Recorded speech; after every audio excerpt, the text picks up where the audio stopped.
Welcome to Time with Theresa Around the World, bringing you up close and personal conversations with Christian leaders, authors, artists, filmmakers, talents, and celebrities from across the globe.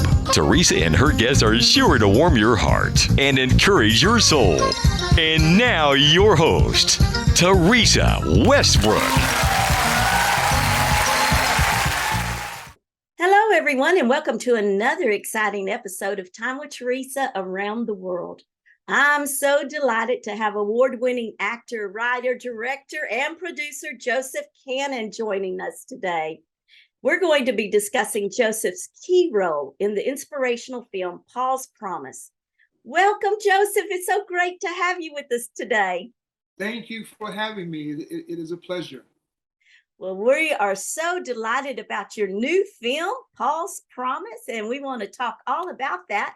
But before we do, I thought I might just kind of dive into a little bit of your previous career. I understand that you were a former elementary school teacher, and I found it very interesting that some of the students that you actually taught are now in the acting career themselves. So I'm wondering, are you still in touch with any of them? Yeah, absolutely. Many of them are, actors, directors, writers, comedians. There's one in particular, young James Davis, who one of the top comics out there, and I go and see him quite often, and as well as the other actors who are out there working consistently, producers. It's amazing to watch them grow up and become such not only just fine people, but incredible artists in their own right. And I'm just very proud to know that I once had them when they were just wee tykes, Yes, I don't know of anyone else that could say such a thing. You know what? That makes you very unique in that aspect and kind of provincial, So. It's interesting because, one of the things when you're teaching is you want to be an inspiration to your students and just in life in general. And then to know that a lot of them have gone on, because the school where I taught at, it wasn't like an art school, it wasn't film or anything like that. It was just regular classroom stuff, but yet they all seemed to take that path in going into the industry. And to watch them now, we actually inspire each other. We have conversations quite often about how, they still remember me, talking about what I wanted to do as an actor and writer, and now to be able to support them and sit in the audience and watch them succeed. And it's just amazing. It leaves me speechless to know that they have gone on to go after their dreams as well, which is one of the things I always try to emphasize. Just like being in the classroom with 25 young minds, looking at you for guidance and leadership. Again, responsibility is a key word in there. And so you want to lead by example. I've always admired teachers, not because I was one myself, but because of their sacrifices. But I wanted to take it one step further as an educator, which again ties into my performance, and that's by leading by an example. When I told them to go after their dreams, I also knew what my dreams were. And as much as I loved education, I knew that my dreams lied elsewhere. And so it is rewarding to know that they are able to see Mr. Cannon up on the screen and realize that what he said to us many moons ago was actually truth, that all things are possible if you put in the effort and just believe. And that's the same way it is, I think, as an entertainer. I continue to have that same belief. I don't perform for me, no more than I went in to teach for me. I know that there's always someone watching, as my grandmother would always say. She would just remind me, she's from the South, and she would say, baby, remember, somebody's always watching. So make sure that you lead by example. And that has stuck with me from the teaching profession now on to the acting professions. Awesome. Wonderful. Wonderful. Well, let's move forward and talk a little bit about the film Paul's Promise, which is based on a true story, and the important role you played as Jimmy Lipkin. Yes, the Paul Holderfield story, or Paul's Promise, it was it's an amazing project because it's about an amazing man who made his conversion. It's interesting. I have a hard time describing him because I I know the man that he became. I know of the man that he became, but to know, like with all of us, we have a beginning part of us that may not be so pretty, and that's what it was with Paul Holderfield. He was a racist, a bigot. He was an alcoholic. He was, not necessarily abusive, but he came from an abusive background. So he had some of those possible tendencies. Though he wasn't abusive, his father was. So he saw that, and to know that he made the conversion, the switch from being that type of man to a man who now has gone on to create his own, and one of the largest integrated churches, and the first integrated churches in the history of America, back in the South in North Little Rock, Arkansas, back in the 60s. And, and to play Jimmy Lipkin, who played a huge part in that conversion. They were friends, childhood friends. Jimmy would work with him boxing and things of that sort, and give him rides back and forth to the gym when he was going to different boxing matches, and just basically was kind of like a mentor in a sense. But as they got older, and the time frame that all this took place in the late 50s, early 60s, the country was divided. Pretty much like it is now, unfortunately. Yeah. Which is kind of sad, yet ironic that 65 years later, that a lot of the same issues that we had then we are having now. And so Jimmy and Paul drifted apart, only for their paths to cross at the most historical and opportune time. And it was during the Little Rock 9 crisis in North Little Rock, Arkansas, when they were trying to integrate the schools. And while history talks about the Little Rock 9 being escorted into the schools and the National Guards, less than 100 feet away, two childhood friends crossed paths, each on the opposite side of the situation that was taking place. Paul was there. Now he's a fireman amongst his fireman friends. And during that time, a lot of the firemen, they were there to do their job, but they also were there with water hoses to put them on some of the supporters, the Black supporters. Jimmy was there to support the 9 students going into the school, and he recognizes his childhood friend. He approaches him, reaches out his hand to ask him, "How are you and how is your mother?" Paul realizes that all of his fireman friends who didn't think like him, they thought very hatefully and obviously wrong, but he felt them watching, and he refused to shake my hand. He even acted like he didn't know who I was. And like it talked about in the scriptures, how Christ was denied many times. And that's what Paul did to Jimmy. Not just then, but a few other incidents where he denied him. And later on, Paul Holderfield Jr. Tells a story how that moment was the catalyst for his father's beginning transformation. It was a 10-year period where he said after he didn't shake my hand, he went into the back of the fire station and he got as sick as he has ever been in his entire life. And he went home and spoke to his wife, Barbara, and he was ashamed of himself. And he knew that he had to do better in order to be better. And that was the beginning of his journey that has led him to be the great man that he ended up becoming. Wow. Wow. Powerful story, and a lot of history behind it, and a true story that's interwoven into this film. It's such a wonderful film. So let's share that film trailer with our audience now. Heavenly Father, the biggest wish on my heart, my boy, my youngest, my Paul.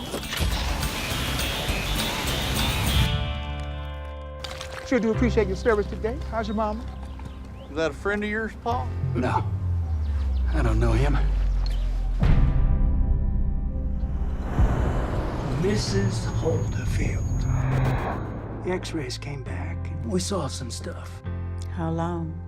A week, maybe less. Mama's in the hospital. I want you to do me a favor. I want you to take my prayer list with you to church on Sunday and pray for her. I respectfully decline. Have you considered you could go to church? Dear God, Paul, stubborn as a mule. I also know you've got great things planned for him. The sit-down between the chief of police and members of the black community ended in stalemate. You figure out just how many black fires you put out this morning? Go get it, boys! Come on, please, come on. No. We don't need you around here playing hero. And I ain't the one that needs saving. The world has gone crazy around us. You two closer than two peas in a pod when you were kids. Jimmy, who are all these kids? I can't think of one verse in the Bible that commands these kids to come here to eat. But I can think of a bunch that commands me to feed them. The dementia and hallucinations are going to keep getting worse. She's waiting on something. If she's still sticking around, I'm sure she's got a good reason. My mama is laying dying of cancer and ain't nothing I can do about it. I feel like I'm being choked out by smoke. God's gonna change him. Don't you dare give up.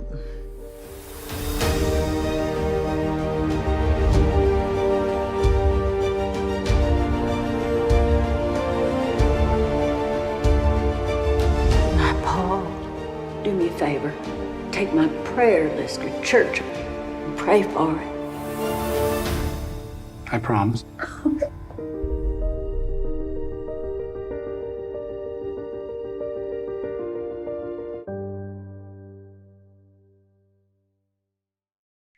Well, Joseph, I think that you and everyone involved in this film did such a wonderful job making this film and bringing it to life when you were dealing with such emotionally charged topics. Thank you so much for making it.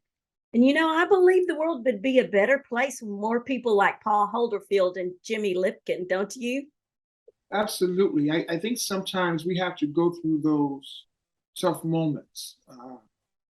Ironically, you know, they say that art sometimes imitates life, or life imitates art. It depends on which way you look at it. And I had flown back from Atlanta, and I come across an old dear friend that we hadn't spoken in years, and I recognized them, and I walked over to them to say, "Hello, old friend." And they turned to me and said, "I am not your friend." I had a Jimmy Lipkin moment. And I realized that if I hadn't done this movie, now my response to that person was, "I'm sorry to hear that. I wish you well. I'll pray for you. God bless." And I walked on. I was very proud of myself. But I have to be honest and admit, if I did not play Jimmy Lipkin, who, as you saw in the film, was always forgiving. Yes. And he stayed constant, even when he was faced with vitriol and just hatred and just wrongly treated. He never once lost faith or changed who he was. And I know that if I didn't play that character, and I felt like, oh my God, I'm being tested. That's exactly the thing that went through my mind. I'm like, okay, God, you tested me. Okay, I'm ready. And I was proud of myself that I had learned something. And I actually walked away, tears streaming down my face, but not in sadness, but in complete happiness, in knowing that unknowingly, by playing this role of Jimmy, I became a better person. Because I have to be honest with you, if I hadn't done this film, my response would have been different. Because I know Joseph, and I know how I was, and that's like with Paul. There's a change in the growth in all of us. You know, it's always interesting when people see you and they say, "Oh, you've changed." Well, I hope we all changed. You know, and that's where this film can be a barometer, or not necessarily a barometer, an example to the audiences watching. Because I think it touches upon so many different things. It touches upon a mother's prayer. There's not a mother out there who does not pray for their child. That's right. No matter how bad that child is. I know my grandmother would pray for me all the time. Now, she wouldn't let other people say I was bad, but she knew I was bad. But she still prayed and wanted me to stay on the right path. We all have been or have had that person that we may have wronged or who have wronged us, but yet they still forgave us, or we still forgave them. I think that's something that the audience can also relate to. And then last night I was talking to Nancy Stafford, who plays I love Nancy. Best friend in the film, Judy. And we were talking about how Paul was surrounded by different versions that he had to tackle, whereas his mother was praying and Jimmy was forgiving. Judy was right there in the middle. She was giving that tough love to him. And I think we all have one of those three affecting our lives. We have that praying parent, we have that forgiving friend, and then we have that other person that puts a foot in your, you know what, to kind of get you to be the better person that you were meant to be. Yes, and that's actually a testament to the power of God-honoring media as well, because as you said, it really changed your response. And, you know, we just need to let that deepen in our lives. And, you know, really, Joseph, in the day that we're living today, I was telling someone the other day, I just don't think you can talk to anyone without unintentionally offending them anymore. Everyone is just so offended and so offensive. And I just think y'all did a great job with this. And like you said, I think everyone will be able to relate to a character in this film. They will be able to relate. And myself, I related to the praying mother. And I was showing Ryan on his interview that I have actually a prayer list that has all the names of my family members written down on it that we pray every week for. And we've been doing that since COVID hit. And so I know there's a lot of mothers out there with a prayer list, a lot of grandmothers with a prayer list, a lot of parents with a prayer list, and that are praying for prodigals. So there was so much that the film touched on that can really make a positive impact in our society. So this is great. Yes, I think that what I found interesting is I had a few, last night we had a screening, the premiere screening here in Los Angeles. And we invited just a myriad of individuals from all different backgrounds, not just Christianity, but every place else, Judaism, Catholicism, whatever, just people in general, because we wanted to get a feel for it. And what we discovered was what our goal was, that mostly every mother prays, no matter who they pray to, you know, and that was a universal goal, is that this isn't strictly for one particular group. We all pray. Who we pray to, that's to be determined by each individual, I believe. But I think it was just so wonderful that we were able to touch individuals who may not have been considered Christians or following Christianity, but it still resonated with them equally as much. Right. That's when I believe you've done something wonderful. When you can tell a story and no one feels, you know, like they are outside of this doesn't apply to them, you know. And so it was great to see these other mothers go, wow, I can relate to that. I can relate to wanting the best for my son or my daughter and praying and hoping for the best. Just like everyone can relate to having a child that's kind of wayward, that may be, you know, that prodigal son or that prodigal child that needs to return at some point in time, you know. So I think that's a universal thing. I think another universal theme is one that Paul did, the redemption, the changing of one's life, the changing of one's ways. You know, my nephew came to see it in Atlanta, and he was inquiring about how he wished he had known or had seen why Jimmy was so forgiving And I explained to him, I says, you're thinking it through a 2022 lens. You have to remember that these were men born in like 1910. It's a whole different world. Mm-hmm.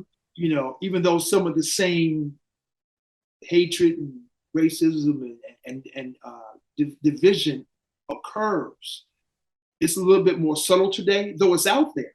Mm-hmm. It's not as in your face as it was if you were a child in the South growing up in 1910, 20, 30, 40s, and 50s.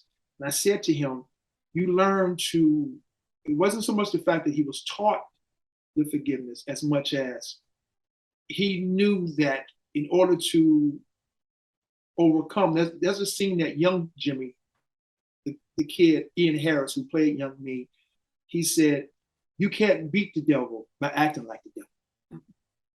And I thought that was so powerful. Mm-hmm. And you can take that phrase and put it to anything. You can't defeat hate by showing hate. Right. So I think that's applicable today. And I pointed out to my nephew, I said, so it's not so much knowing where he got the wherewithal to forgive, as much as understanding that sometimes holding on to that hate is not really hurting the person. Right. And that was the interesting thing. His Paul Holderfield's disdain, not necessarily disdain, his pretending to have issues with me, it bothered him more than it bothered me. Well, that's what we call in the Christian world conviction. It was God convicting him. And of course, I am a Christian and this is Christian programming. And so I know you've worked on films with like Jean-Claude Van Damme and Bruce Willis and you know, have an acting career there in the secular field as well. So, and then this is faith affirming, Christian faith affirming film that you're on. So I was just wondering, did you walk away with anything after being around that surrounding and playing a part of this film and getting to know some of the other Christians that were on set? Oh, absolutely. It was interesting though, because I believe even though I've done mostly secular films in my career, I believe this type of thought process was already there, because I remember even before the Bruce Willis film and a few films prior to that, where the directors would say, my characters always, no matter how despicable they were, they always had a sense of faith and honesty about it. And it just resonated. And all of the directors would speak about how I would be always the voice of reasons and the consciousness in those films. And then I realized after playing Paul's Promise that that's just who I am. And it came through. Even if I was doing a film that was not of faith-based variety, that faith in me would always shine. I don't think you can ever hide that. And I owe that to my grandparents who really instilled that in me. And it's wonderful now looking back in hindsight, knowing that even when I was doing films that was total opposite end of the spectrum, that still walked through. And I think that's important, that you could show that even in projects that may not be of the same ilk as a Paul's Promise, where in totality, the film is that faith-based, that Christianity, that, you know, that very uplifting message.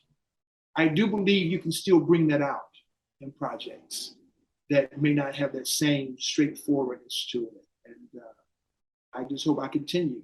And I think I will. I don't think there's any doubt in my mind that I will. I'm just honored to be in such a magnificent film. I thank all the producers who made it possible. You know, Nick Logan, Mike Ellis Jr., you know, Michael Davis. I mean, the list goes on and on. Over Jason Davis. Yes. It takes a village to make a film, for sure. Now, how many awards has the film and the cast taken so far? I think we've had 32 nominations with 24 wins, I think. Oh, yeah. That's awesome. Yeah, with 24 wins, 23 wins. Yeah. And it's just a blessing. You know, thankful. When you tell a true story and you do it from your heart. It was great to have Paul Holderfield Jr. Not only show up to set, but to have him make an appearance in the film. Every time I see him, his scene coming, I just smile, knowing that he is excited. And it's interesting now, the family and the people in Little Rock, Arkansas, they have not seen the film at all. We've kept it completely away from them. They tried to get online and get on certain screeners, and we had them blocked. We don't want anyone to see it because we want to be there with them when it happens next Friday. Mm-hmm. And so we're just thrilled to share this film. And Paul Holderfield Jr. reaches out. I mean, literally, since we started shooting this film, I talk to him at least once a week, once every 2 weeks. So it's not like sometimes you do a film and then you go your separate ways. Mm-hmm. We continue to have conversations, and not necessarily conversations about the movie, just life. I would call him up and just talk about things, struggles, thoughts that's going through my head, and reach out to him because now he's the pastor of the church there. And so we share things like that, or he would send me certain scriptures or certain things that he thinks may be good for me that week, things that can make me smile and things that can keep me on the right path. That's awesome. That's really awesome. I love to hear that. And I hope y'all get some footage of the reaction behind the scenes. I hope someone's taken some behind the scenes footage. If Little Rock wasn't so far, I would love to come out to that premiere for sure. But I don't know if I can work that in my schedule or not. If you can, you have an open invite. So I know. Thank you so much. I appreciate that. Well, Jimmy Lipkin was a great character portraying the forgiveness, and also he had I'm not sure if these were his original or how many of his original quotes were written into the film. Were any of his original quotes written into the film? Yeah, some of them were, and then we just took some things and just kind of paraphrased a lot of the things that he may have said it one way, but theatrically and dramatically, we wanted to give it a different little spin to it, depending on the scene that was being shot. But there were so many wonderful stories that I got from Paul Holderfield Jr. about Jimmy, and things that I've read, things that I researched upon to find as much as I could about him, and just wanted to bring him to life in the best way possible. Mm-hmm. Yes, well, you did a great job. Everyone, like I said, did a wonderful job with their characters. And well, Joseph, it's been so great to meet you, and I just am so thankful to meet you. And I just have one last question for you. When leaving Earth, how would you like to be remembered? Someone who had faith, who led by example, and despite my shortcomings, I learned from them, I grew from them, and I turned around and tried to educate others who may have walked the same path. Awesome. That is so great. Well, I do hope you'll stay in touch with us, and I just want you to know that we'll be praying for you, and I want to thank you for coming and sharing with our audiences, and we hope that the Lord will guide you on this journey we call life. Thank you so much for having me. It is a pleasure. I am so excited to be on your show, and anytime you need me, you want me, let me know. I would love to be a part of it again. Well, and anytime you need prayer or anything, just shoot me a text or an email, and I will take it to the Lord in prayer. So thank you for coming. And I know there's more exciting times ahead for you with the release of this film. Thank you again. To find out more about where Paul's Promise is showing, or to find out more about the film, please visit paulspromisemovie.com. Make Jesus Christ the star of your life, and you will receive your award. Thanks for joining us. To find out more about Theresa and where the Time with Theresa Around the World TV and radio podcasts are streaming, visit TheresaWestbrook.com.